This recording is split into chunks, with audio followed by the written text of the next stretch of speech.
First thing they say, look, the driver's all right, but you've had a truck go over. And so I just feel tingly and I just get goosebumps even thinking about it because it's just the last thing you want to hear. We have had an incident where a driver didn't make it, which was our son, so that was pretty big.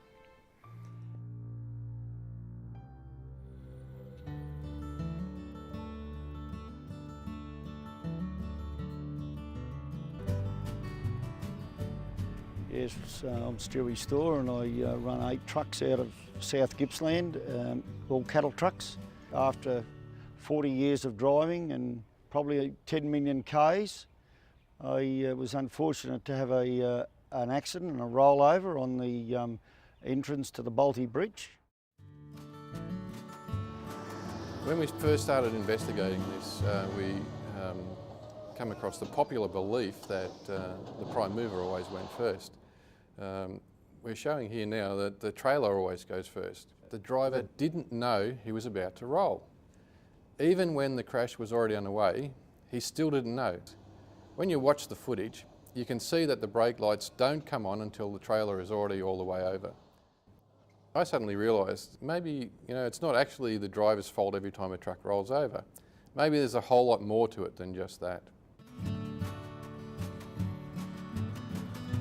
The reason the trucks roll over has a lot to do with the fundamental differences between the prime movers and trailers.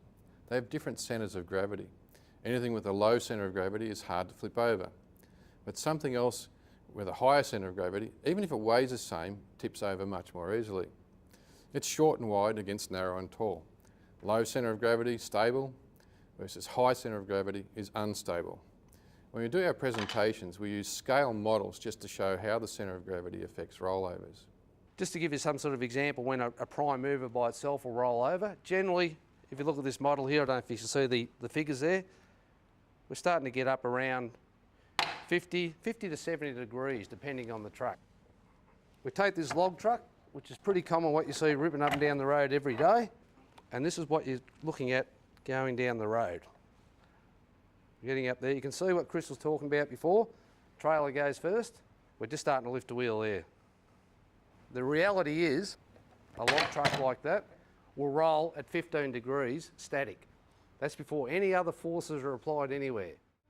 Could be the way the truck was loaded in the first place. I mean, if the load shifted during the trip down and they get to a particular corner, it's got a bit of slope on it. It could also be other drivers on the road conditions themselves. Perhaps something's wrong with the road or it's not the right sort of route the truck should be going down. One classic experience, a bloke I've known for a lot of years, things are a bit tight at the quarry. He's got a big bolt bin, puts wood chips on. First load, same road, over he went. Most people would say a heavy load will roll first. So what we did was we showed the same weight in sand and chip bark, and we tipped the trailer up and 30 degrees it tips over. All right, that's what his quarry material does. Fill her up with chip bark. Same weight, same truck, same tilt tray, same doing everything. We're already going before it even gets to 20 degrees. That's exactly what happened to him. So we've just shown you that the centre of gravity has more effect than the weight. Centrifugal force acts on trucks, even at parking speeds. The faster you go around any given turn, the greater the centrifugal force is pushing you away from the centre of the turn. So just like the triangle, you push at the top with enough centrifugal force and it will roll over. Here's a good example of that where the guy has driven down the road and has corrected, thinks he's okay, and then overcorrects again, and you can see it is not much at all. He's corrected, corrects again, and he's gone. That's purely centrifugal force. We're really happy with the decision to go to roll stability because if the guy gets it wrong, enters that bend too fast, he has something that's actually assisting him to slow down. We're finding there's a lot more stories from guys where they do believe it's definitely had a trigger that has saved them in some sort of a bad situation, whether it's a rollover, a trailer sway or a jackknife type event. The simple fact is, if you're driving at the limit, all it takes is a brick on the road, perhaps some loose gravel, crosswind, anything unexpected and your truck will roll. Probably the key thing is if the trucks, in a lot of instances, only have to have a little bit of less pressure on them, the truck drivers, so that they weren't right up against it all the time and didn't feel compelled to take every corner on the limit of the ability of the truck and themselves, then that would have to be a help. The challenge for anyone who's got a liquid load is you can't lash down liquid. You couple that with the fact that you're going around corners and all of a sudden you have a load on board which can be up to 42 tonne, rapidly pushing to the side of the tanker. This is a model of as true to life as you can get of milk actually sloshing in a tanker. It continues on for quite some time. Going through a roundabout, sloshes backwards and forwards. The timing is critical. Our animation shows that in an S-bend, the problem is we've got a dynamically moving centre of gravity. The slosh factor is perfectly timed to tip the truck over. All the weight's on one side. The other one we've got with a dynamic problem is a cement mixer or concrete truck. Agitators only run one way, anti-clockwise. That means all the material is packing up on one side. If you go around a left-hand bend with that material packing up on one side, you've got a bit of a problem because all your weight's on that side. We're starting to align all these forces. We're starting to add them all up. We've got our dynamic forces, our static forces, centrifugal force, and whatever other forces. When you start to put all those together, it becomes an accumulative type of effect. But in most cases, these things can be overcome by one simple thing. It's what we call the 1K factor. 1 kilometre an hour will be the difference between staying on your wheels, not knowing there's ever been a problem, and the other one is actually imminent disaster. If you're aware and you add more than 1 kilometre an hour space, something like 5 kilometres an hour headroom, you will get home without a rollover.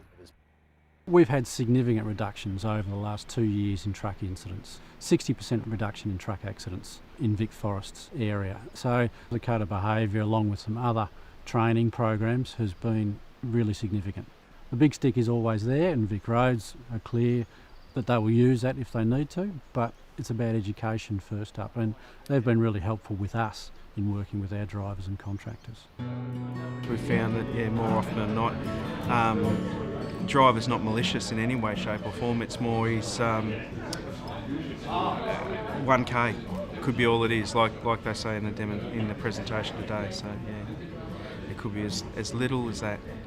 If we spent 10,000 on training, would be peanuts compared to what a single rollover costs us. Start off with the drivers because they're out there on the road, but make sure management and schedulers and everyone else, understand these things too. I've attended hundreds of fatal collisions and many of which have involved trucks that have rolled over. I'm also a person who has knocked on the door at 2 o'clock in the morning to inform a loved one. So I believe this Vic Roads initiative deserves support.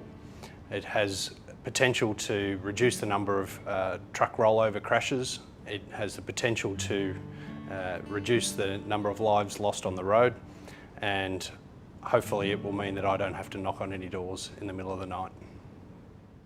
Safety really is everyone's first concern, so it's been quite a privilege to be involved with the Rollover Awareness Initiative. It's a win, not just for the drivers, but for everyone involved across the transport industry and beyond. And its benefits stretch right out across the whole community.